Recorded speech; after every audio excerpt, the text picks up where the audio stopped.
afternoon, fellow Democrats.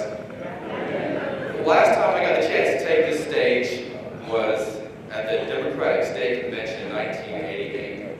I was serving as president of College Democrats at the time, and I was an intern in the Democratic Party with our now insurance commissioner, Duane. I'm guessing the political director at the time and the executive director must have had an extra chair on the stage because Ken Udy and Everett Ward came to me and they said, Duane, we're going to put you up on stage. And I must have done a really good job of that speech because you guys didn't feel the need to have me come back and talk again for the 26 years.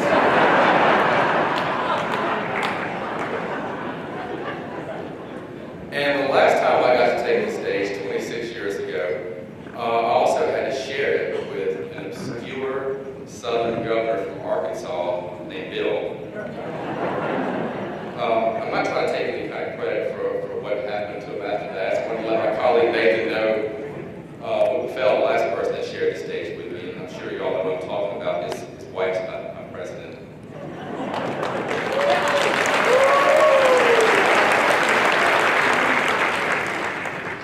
I currently serve as the Democratic freshman leader in the North Carolina House of Representatives. This is a place I've wanted to be for a long time, and I wanted to be here because I think it's a place where you can make real change. Change like a lot of my predecessors, many of whom I've seen in this room, made. Duane Marshall when she was in the State Senate, Senator Don Vaughn when he was in the State Senate quite a number of years ago. I'm sorry, not that many years ago. You can say it like that. But the legislature I walked into is not the same legislature that helped Governor Hunt put teaching assistants in all the classrooms. This legislature eliminated them. And it's most certainly not the same legislature that helped Terry Sanford almost double the spending on our public schools.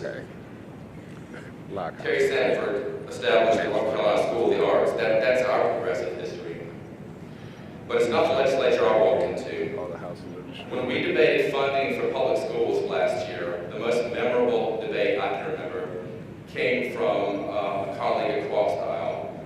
He stood up and talked about funding our public schools education, and he said, quote, "It ain't important, it ain't necessary, we don't need it." And he sat back down. The legacy we have, past legislatures, they gave us the North Carolina Clean Water Management Trust Fund. They gave us Jordan Lake rules to protect our drinking water. This legislature helped Pat McCrory protect coal ash polluters, repealed the Jordan Lake rules, and gave us fracking.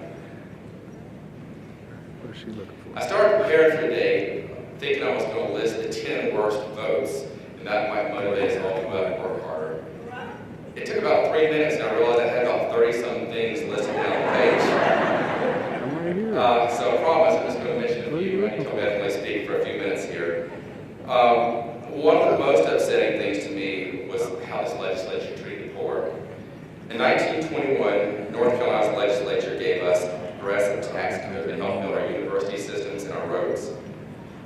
This legislature's version of tax reform flattened the taxes and put the burden much more heavily on our working poor.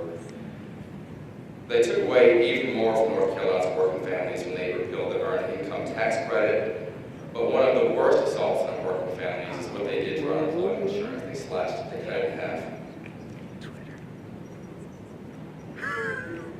They also cut drastically the qualifying employment. So after cutting the rolls in half, they turned around and said, "See, our unemployment rate is low. It's the Carolina comeback."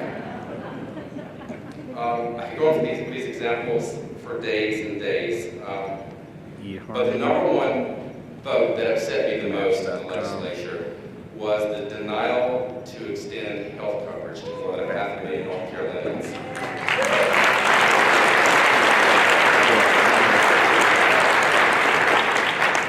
And what's going on is not just an issue of ideology. Thousands of people are going to die because of the decisions of this legislature.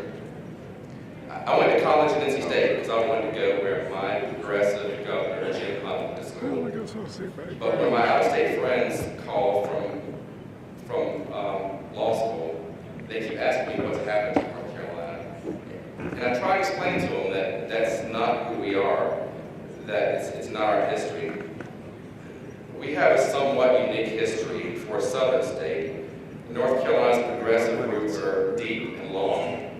Even as our country had just declared our independence and we were working on a constitution, it was North Carolina who held out because we wanted to guarantee a Bill of Rights. A Bill of Rights to protect people that didn't have a voice. A Bill of Rights to protect the minority. The last bit, again, that's not the legislature I walked into. This legislature ended the Racial Justice Act, took away women's control over their own health care, and it wrote discrimination into our Constitution. North Carolina's progressive thing. It's run throughout our history. At the exact same time, other southern states like Alabama had governors standing in the classroom door trying to keep people out. We had a sweet, soft-spoken governor that refused to preach hate.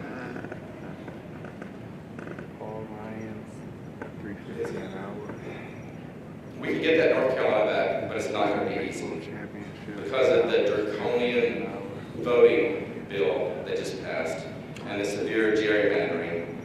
It's going to be extremely hard, but what I'd like to end with is to lay out a specific path that will get us there. And the first obvious step is we need to change the members of the legislature. I think my colleagues mentioned that.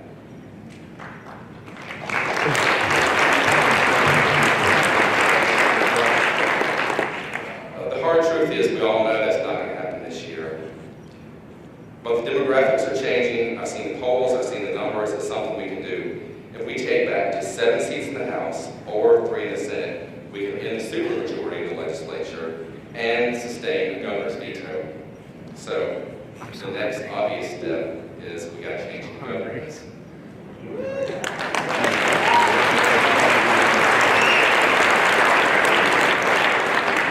Now, I know we can do that because you can't gerrymander a statewide race. And that also includes our U.S. Senator Kay.